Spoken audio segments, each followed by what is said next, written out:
Hello, everybody. Welcome to Incorruptible Massachusetts. Our mission is to help you understand state politics. So we talk a lot about why it is so broken, what we could have here in Massachusetts if we fixed it, and how you can get involved. And today we are meeting with the amazing, the incredible Miss Teresa English, who is running for state rep.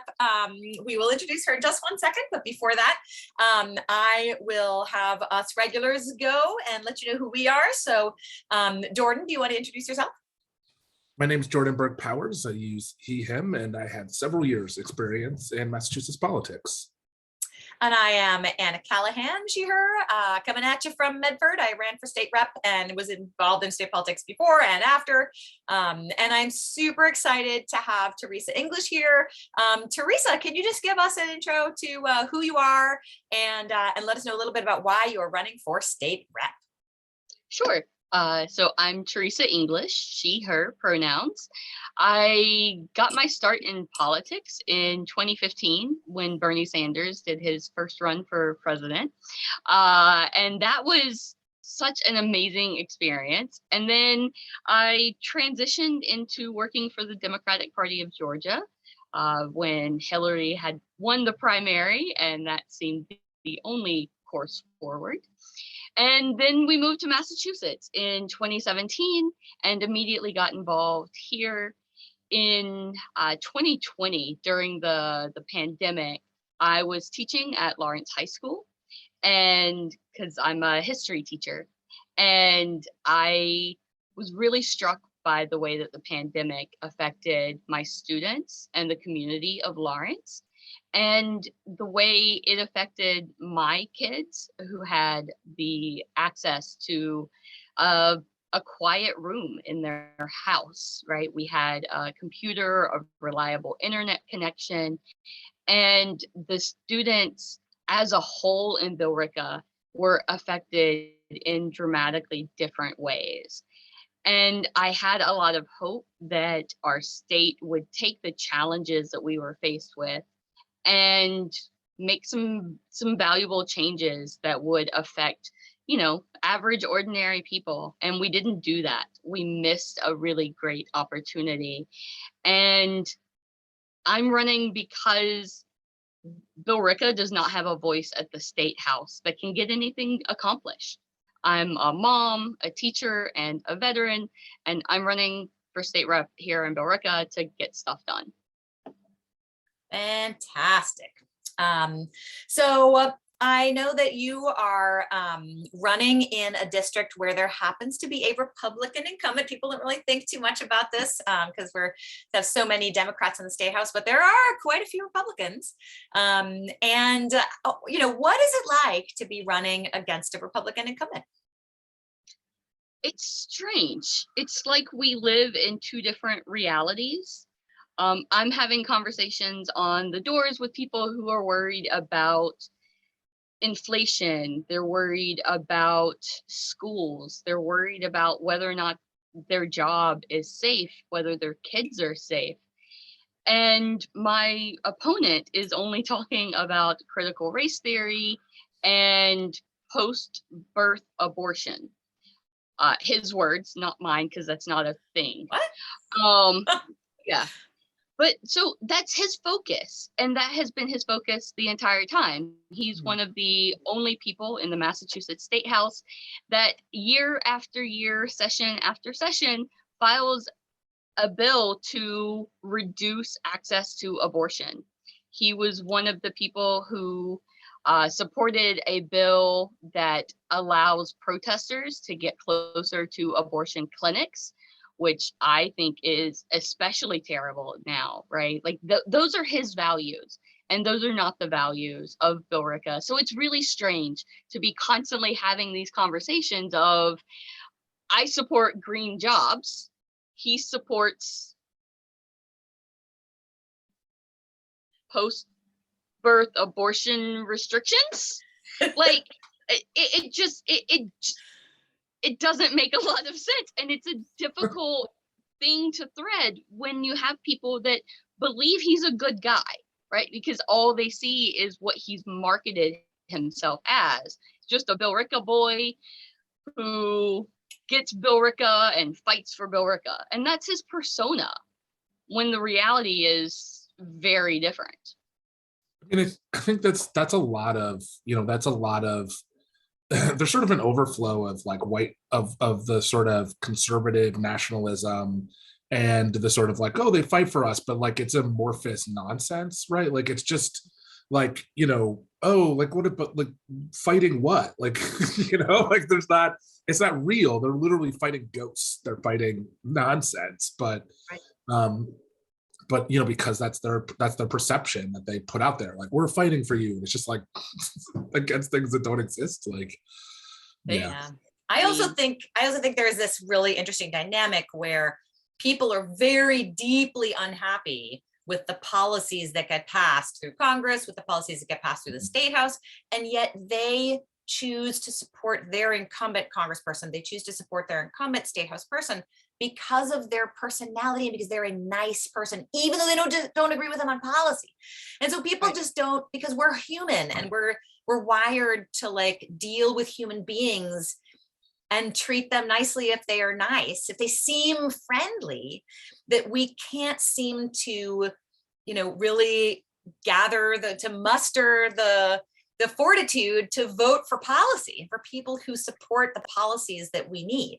So I think that is an endemic feature of politics, is people voting for someone that they think is a nice person, despite their horrible politics. Yeah, I think it also has a bit to do with how economically scarce a lot of people like feel that the world is. Yeah. Right? It's really hard to dive deep into what your state rep is doing, miles and miles away in a world that doesn't really feel like it impacts you. It's really hard to focus on that kind of stuff when you're trying to get your kids to softball practice, when you're trying to figure out how you're going to put food on the table, and when you're trying to figure out how you can do a third job because you're not going to make mortgage this month. And so it's easier to just trust a person that seems nice and that your friends tell you is nice, and try not to think about it too much. We don't have high voter participation, right? Even among those who are registered. Yeah. Well, I wanted to ask you, you said you talked a little bit about being a teacher, and I would love to ask you how your experience as a teacher has affected your viewpoint of issues at the state level. Without my experience as a teacher, I don't think I would understand what goes on at the State House the way that I do. Right? When I was first hired as a teacher in Lawrence, it was in the wake of the Columbia gas explosions, and helping students navigate that trauma while also focused on MCAS scores was sort of a surreal experience, right? We're pulling kids out of counseling sessions to do practice MCAS, because that's what the state focuses on, is their MCAS scores. That's all that matters. And then when we had the pandemic, we had parents literally sending their kids to like out of the country because their relatives in other places had a safer location than a multi-generational house in the middle of Lawrence. And our school officials understood that, right? We had a lot of really caring, empathetic administrators who had no power because the state had taken away all their power. And we were forced to go back to in-person synchronous learning much faster than we would have if any of the schools or the superintendent herself had power. And it's because of receivership. When we had paper that was rationed, it was because of a policy that came from the State House. And so the more I pushed back against the policies and I talked to my union leaders about what was happening on my floor and in my classroom, a lot of it came straight from DESE and things that they had implemented. Okay, let me pause you right there. No, it's totally great. Yeah. But I want to make sure that everybody understands what receivership is and what DESE is. So if you want to talk for a Oh, yeah. minute about that, or Jordan, if you want to jump in, like what is receivership? And I love this question of like, there's no like your administrators and your, community, your parents had no power. So talk about what receivership is and what DESE is. Sure. So, Jordan, please correct me if I get any of this wrong. So DESE is the Department of Elementary and Secondary Education, and they are the government agency that is appointed by our governor. And there's a few other like members of a board that serve as the controlling entity for a school that is put under receivership. And receivership is a classification that a school is put into when they are deemed as failing.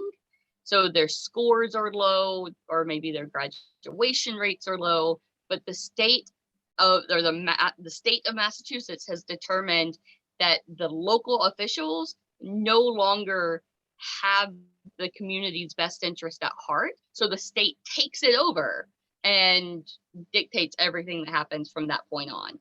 And it can last, well, I don't know how long. It's never ended for anyone.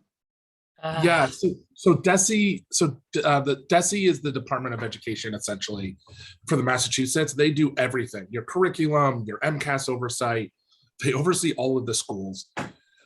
They don't, because they're appointed by the governor, they are not a real body. They don't have independence. They only, they do what the governor says. They are lackeys of the governor, and 9 times out of 10, they come from corporate charter backgrounds. People who are dedicated to either making money from the public school system or destroying the public school system. Unfortunately, a Democratic House, a Democratic Senate, and a Democratic governor created this receivership process because that was in vogue with Barack Obama, the sort of attack on public education from Democrats. And, the idea was that somehow these corporate people could do a better job fixing, because local politics, it's a hatred of politics and a hatred of people. And can I say a hatred of democracy? Because democracy, like the idea that democracy fails, it's a very liberal understanding of the world. The idea that when things can't work, the thing you do is create systems that take away democracy. See, every city manager in Massachusetts is an undemocratic hatred that believes that people can't make good decisions on who should be mayor, how to run cities. So, so that's where this comes from, the idea that there's professional class who can do better. But the problem with the receivership is that, to your point, as to Teresa's point, they don't have endings. There's no, this is the beginning, this is the end. And the only metric we use for determining whether or not something is working are basically the MCAS and like graduation rate, dropout rates. But if you focus on the MCAS, that causes kids to drop out and pushes them out. And the MCAS, the only thing the MCAS is successfully correlated to is family wealth. I like to say it's the most expensive tool to figure out where poor kids live. We don't need to MCAS. I can tell you where poor kids live. Yeah. And so the receivership, the schools that fall into receivership, because the MCAS does not give opportunities for kids who are neurodivergent, because it does not support English language learners in a real way. And especially, we've fixed some of these things. It's not as bad as it used to be. But when these school systems went into receivership, they were really bad. Like, they were not fixed, right? And once you get into receivership, you don't come out of receivership. Once the state takes over your democratic oversight, you don't come out of it, because the state has no interest in like giving people back its power. It's like, oh, well, the professional corporate class will fix it, but they don't fix it. As the Boston Globe pointed out, no school system has gotten out of, has improved its so-called scoring, even as they focus on scoring. Because again, the MCAS is not actually a test of anything except family wealth. It's not a good metric. My wife likes to say, if you put bad data in, you get bad data out. It's people, they'll be like, well, we can't just allow kids to just go on without a test. Like, yeah, there is book upon book behind me on a bookshelf of teachers trying to say that there are assessment tools that we can do to figure out the progress of kids. Not a single one says a high stakes standardized test where you memorize things that you can Google. Not a single one, but that's what we do. Right? Because that's what makes corporations money. It's not what teachers like. There's literally an endless supply of people. There's an endless number of books and experts and people saying we should do this differently. And here's how we could do it. We don't do any of those because those people don't have corporate lobbies. Those people are making. Yep. So receivership, I think the other thing to think about, and I'm sorry, I had to get in my rant about this. It's the worst one. But that's what we're here for. We're here, I mean, mostly here from Teresa, but every week we also love to hear from our regulars. The other thing I'll just say really quick about the receivership is we think of what happened in Flint, Michigan, right? We think of like, oh, isn't it terrible that this one guy like basically decided to literally poison Black and brown people in the city of Flint, Michigan, because it was going to make some money for a corporate thing, and no regard for the fact that that there was a good water source and they changed over to a bad water source. Well, guess what? That program, that receivership for the city of Flint, Michigan, is the same thing we are doing to Boston schools, to the schools in Southbridge, to schools in Holyoke, to schools in Lawrence. It is the same exact law, and it has the same outcome. We may not be poisoning kids with lead, but we are poisoning them with MCAS. We are poisoning them with a lack of control, with a lack of oversight, and with a bunch of old white people trying to dictate the types of things they should know and learn that are not actually useful, helpful, encouraging, right? It does not create a system where kids flourish, where kids have a love of education, where kids will go on to be leaders, right? That's not the system they're creating for Black and brown kids. So it is poison in the same way that what happened to Flint, Michigan is poison. And we should be clear about that. That's why it needs to go. It needs to go. Like, yes, there should be processes to oversight to help schools that are struggling. Money, resources, support. God forbid. Professional support to guide people in a democratic, in conjunction with the local people to create systems, and a real clear metric that shows if it actually is struggling or if just poor people live there, right? Those are the ways that we should be supporting schools, not this. This is awful. Right. And I know, Teresa, I was just going to ask, like, right before we started recording, you were talking about, what you wanted to go to the State House and do with regards to receivership. And I'd love to hear a little bit more from you about sort of where, what your stand is on things and how you want to help. Sure. So one of the things that I get a lot of pushback on is, why am I talking about receivership when I'm running in Billerica, right? None of Billerica is not in receivership and likely will never be. But it's our state funding that funds the destruction of these communities, right? It is our taxpayer dollars that are funding Jeff Riley and Desi and all of the supports, especially like Pearson Education, who creates these tests, right? That's our money that is being spent to destroy our communities. And then we have to spend money to fix our communities. We should stop destroying our neighbors. So I'm talking about it as a way to elevate it.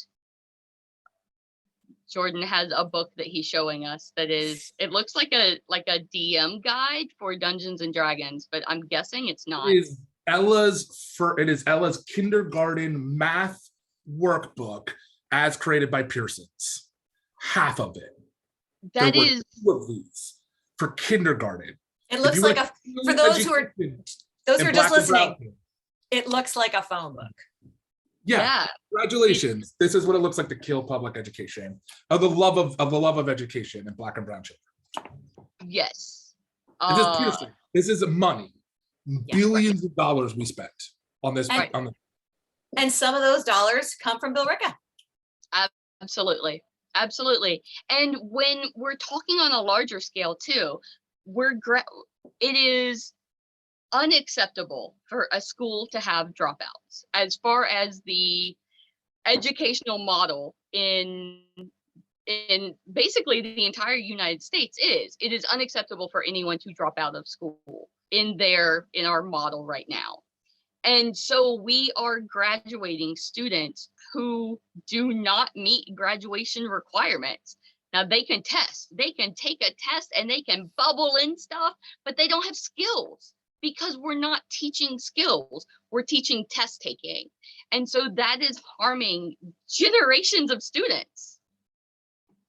So yeah, Billerica should care, Somerville should care, all the white wealthy districts should care a lot, and they don't, and I want to make them care. Fantastic. I think also importantly, the one thing that they cross over is if you talk to parents in all of these places, they'll say the same things. They'll say, we want some system to figure out how our kids are doing, but we know this isn't working, right? How many kids in Billerica's, how many moms are coaching their children to go to school even though they don't want to? How many 8-year-olds are crying in Billerica because they're upset about what's happening? How many teachers in Billerica are frustrated that they have to lose class learning time and time on things that are actually important to this side project that the state is doing that everyone knows, everyone, there's not a person who believes it's working. I don't even believe you could get an executive at Pearson to buy into their crap. And so I think like there is a commonality, even as Black and brown districts bear the brunt of this terrible system, right? Every mom in Billerica, I am sure, is struggling with the same things that the moms in Black and brown communities are struggling with, is just like, how do I tell my 8-year-old not to worry about this test? Right. Yeah. Ooh, well, speaking of moms in Billerica, I know that you have started a farmers market, and you started it with some other women, and I kind of made the jump to think that some of them are moms like you. So I would love to hear a little bit about this project that you're doing, the farmers market, and how you got involved, and the other folks. Yeah, we are actually all moms, so not an incorrect assumption. All of our kids went to schools here in Billerica. Not all of us were born here, but we have all chosen to make Billerica our home. And it is such a fantastic endeavor to bring people from all across Billerica. We've got farms.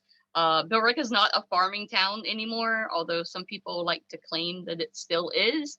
We haven't been an agricultural town in a while. So we have local farms from Tingsboro and Tewksbury and Lowell. We've got crafters and artisans, prepared foods. Danny's cheese bread is one that got their start right before the pandemic, and they sold at our farmers market last year, and now they're in like grocery stores. So that's one of our success stories. We helped a Billerica business like make it big time. They're too busy to come to the farmers market this year. Which is amazing.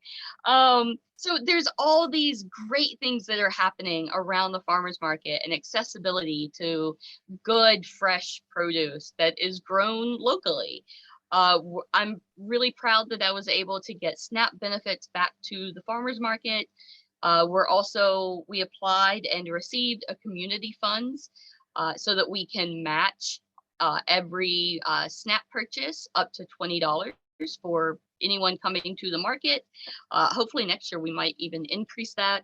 And we're going to try to incorporate as many community services and outreach for folks in and around Billerica. Burlington doesn't have a farmers market this year, so we're going to try to do some outreach in Burlington as well.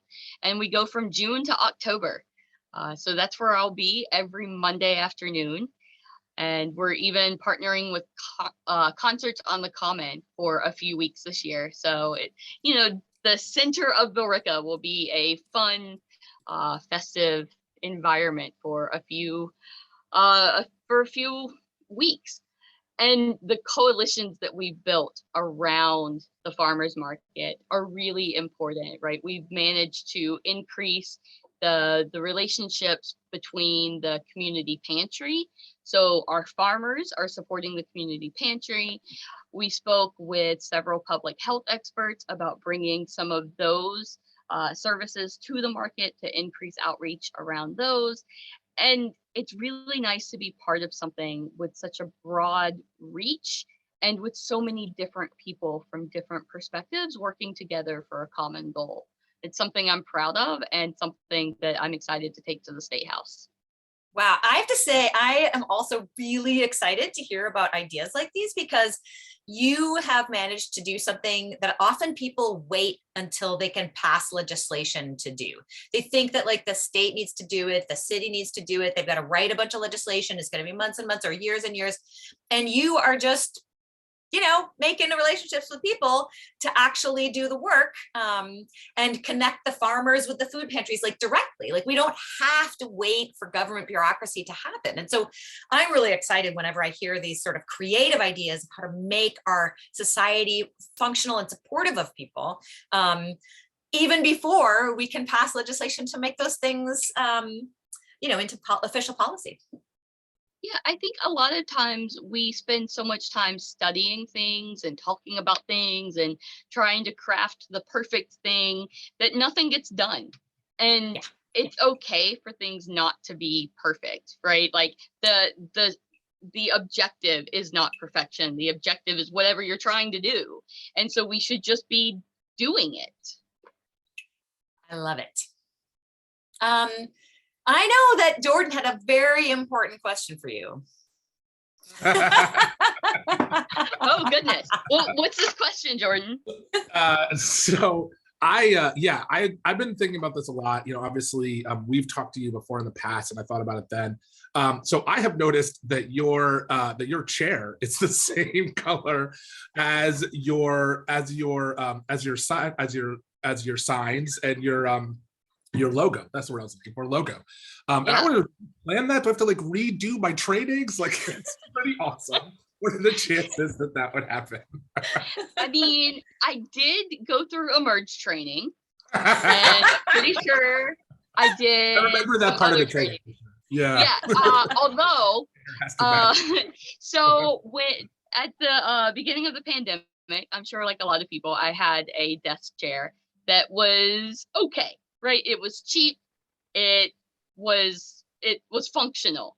But after I started sitting in my desk chair for 12 hours a day while I was teaching and co-teaching my kids during the pandemic, my back started hurting an awful lot. So I decided eventually, way too long, which is a problem moms tend to have. Eventually I decided to splurge and buy myself a nice chair. I'm a gamer, so gaming chair made sense to me because it's cheaper than a nicer looking office chair and way more comfortable. Wow, I did not even know that. Now I'm going to start looking for gamer chairs. This is a tip. Yeah. They're cheaper than like the executive chairs with the lumbar. I have lumbar, so I've got 2 pillows. I can adjust it a million ways. But the purple thing, Jordan, is kind of just a lucky happenstance, because I was trying to find a good chair and Best Buy had the purple one for $100 off. Yes, and it matches. So I had to go with the purple one. Amazing. I feel like we could, this is the like the after hours to the podcast, like for additional content on the the extra $5 a month. Extra. Let me espouse or maybe like this is like the part of the podcast where we're like getting the sponsors, because I also got a gaming chair at the beginning of the pandemic. Mine is also a gaming chair, fantasy level, and my cats have chewed it apart a bit essentially, but I bought it online, and it was also super cheap because it's got like guns on it, and my wife tried to cover it up with the logo, which you can't see behind me, but it's the family logo. She covered it up for me so that I could have it. Logo? Yeah, we have a family logo of owls. Really? Hey. Destroyed it, but you could kind of see half of it. Oh, yeah. I did not know that. That is so cool. I'll get at the mug. Yeah, I designed it for us. So that was a present because my wife left her long-term job, and so she was thinking about doing some consulting, and so I built a logo for her as a present. And she said this thing about, she was like, I don't know, we were doing something in the kitchen, and she was like, I feel like we do the same job, which is like building the capacity of other people. And I was like, what? that is really good. So I created a logo, which I guess I could show offline to you too, with owl, which is like our family thing, and it says like Berg powers building the capacity of others. So that's what it used to say behind me towards my cats. yeah. Oh, That is But so anyway, amazing. I have a gaming chair with guns on it that that I got cheap because who would buy a chair with guns? And I was like, Karen, I don't know what to do with this. She's like, I'll cover it up. So there you go. Yeah, she covered it up for me. But yes, gaming chair, fantastic, changed my life. I also was having bad back pain. It was terrible. The gaming chair has been. The human body is not designed to sit for 10 hours a day in a chair. No. And I went maybe it's from designed for gaming. standing up. Yeah. Well, I went from standing up and walking around the classroom because I'm like, I hate sitting down and like, I want to talk with my hands and I want to move. And so in my classroom, I was up walking around for 10 hours a day. And then we went to online only and it was, my body did not like it. Nope. Oh, wow. After that super fun members only content. You made it this far into the podcast. Congratulations to you. Exactly. Teresa, how can people get involved in your campaign? So I have a website. It is voteteresaenglish.org. That's VOTETERESA English ENGLISH .org. That's my website. You can find me on Twitter or on Facebook. Just type in my name. It should come up. And I'm posting events on my website and on social media. We usually do canvassing on the weekends, unless there's a heat wave. Hopefully that was the only one of the year for those folks that aren't listening today, because that would be crazy. Last weekend, it was 96 on Sunday and like 90 on Saturday. It was awful. And we're also doing phone banking and postcard parties. So find me on social media or sign up for my newsletters and you will be alerted of events. Fantastic. I hear that the Farmer's Almanac is predicting a scorcher of a summer. Boo. Boo, climate change. Yeah. Whew. Wonderful. Yeah. Well, thank you so much. It has been super fun. Thanks to you both, Teresa. We're very excited about your campaign and we will see everyone next week. Sounds great. Thanks for having me. This was fun.